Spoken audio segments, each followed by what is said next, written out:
கர்நாடகாவின் சாம்ராஜநகர் மாவட்டத்தில் வனத்துறையினர் நடத்திய துப்பாக்கிச் சூட்டில் தமிழ்நாட்டை பூர்வீகமாக கொண்ட 3 பேர் உயிரிழந்துள்ளனர். ஒருவர் காயமடைந்துள்ளார்.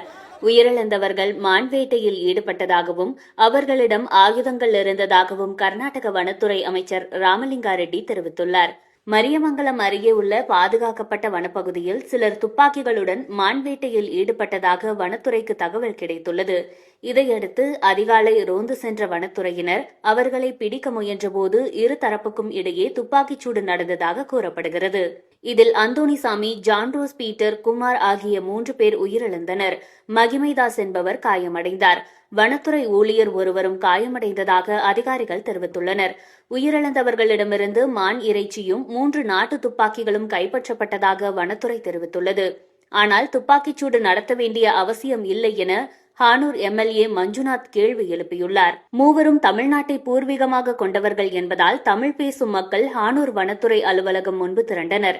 இதனால் அப்பகுதியில் அசாதாரண சூழல் ஏற்பட்டது. வனத்துறை சொத்துக்கள் சேதப்படுத்தப்பட்டதாகவும் அதிகாரிகள் தெரிவித்துள்ளனர்.